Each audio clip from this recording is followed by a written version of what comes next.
বন্ধুরা, আজ আমার মা ম্যাগি দিয়ে এত সুন্দর একটা রেসিপি তৈরি করলাম, খেতে সত্যি আমার খুব ভালো লাগছে।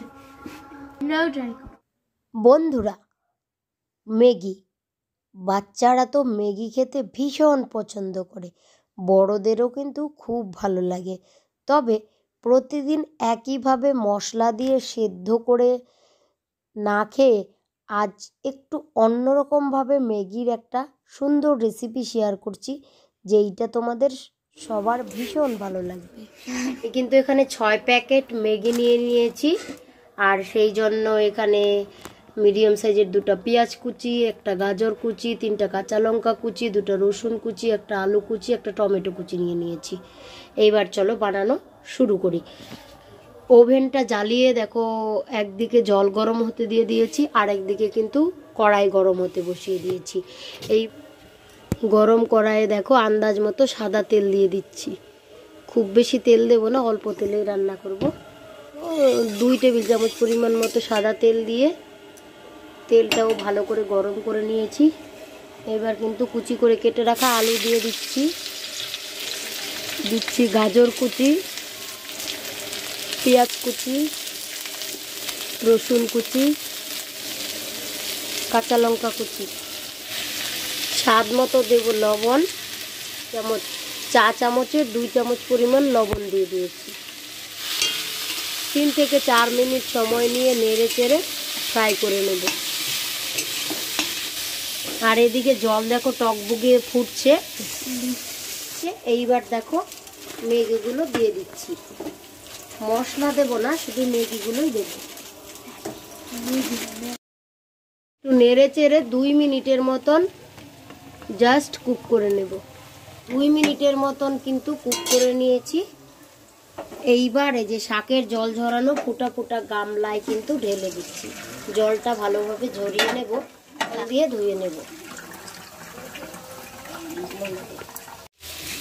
মোটামুটি 5 মিনিটের মতন কিন্তু সবজিগুলো সাথে পেঁয়াজ রসুনটাকে ফ্রাই করে নিয়েছি। তো আলু গাজর ভালোভাবেই সেদ্ধ হয়ে গেছে। এইভাবে নেড়ে চেড়ে ভাজতে ভাজতে এইবার কিন্তু জল ঝরিয়ে রাখা ম্যাগিগুলো দিয়ে দেবো। তোমরা চাইলে এর সাথে কিন্তু 2টা ডিমও ভেঙে দিয়ে দিতে পারো, কিন্তু আমি আজকে ডিম ছাড়াই করছি। এইবার নেড়ে চেড়ে 5 থেকে 6 মিনিট সময় নিয়ে ভালোভাবে ফ্রাই করে নেব। নেড়ে চেড়ে 4 মিনিটের মতন কিন্তু ফ্রাই করে নিয়েছি। আর খুন্তিটাকে কিন্তু এইভাবে একটু বাড়ি দিয়ে দিয়ে ফ্রাই করেছি, যেন এক জায়গায় গুটি লেগে না যায়, মানে এক জায়গায় জড়ো হয়ে না যায়, আর কড়াইয়ের তলায় লেগেও না যায়। একদম অনবরত নেড়ে চেড়ে ফ্রাই করে নিয়েছি। এবার কিন্তু ম্যাগির মশলাগুলো দিয়ে দিচ্ছি।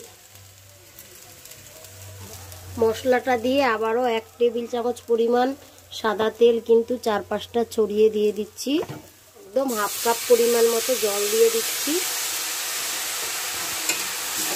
ওভেনের আঁচ মিডিয়াম রেখে আরও 2 মিনিটের মতো নেড়ে চেড়ে ফ্রাই করে নিলেই কিন্তু হয়ে যাবে।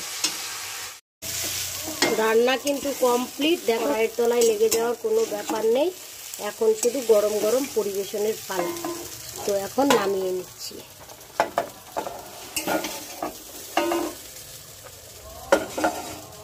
ওখানে দিচ্ছি শসা কুচি, কাঁচা লঙ্কা কুচি, পেঁয়াজ কুচি, গাজর কুচি, টমেটো সস। খাওয়ার জন্য একদম রেডি। গরম গরম এই ঠান্ডাতে এরকম করে ম্যাগি খেতে যা টেস্ট, না খেলে তো বুঝতে পারবে না। সুতরাং অবশ্যই খুব তাড়াতাড়ি রেসিপি ফলো করে বাড়িতে ট্রাই করো।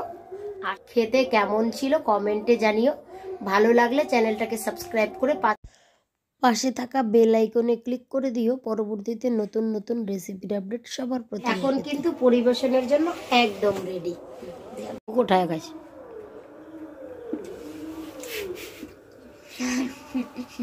আজ তাহলে এখানেই শেষ করছি। মুখ দেখা। আজ তাহলে এখানেই শেষ করছি। দেখা হচ্ছে পরের রেসিপিতে। ততক্ষণ সকলেই ভালো থেকো, সুস্থ থেকো। টাটা।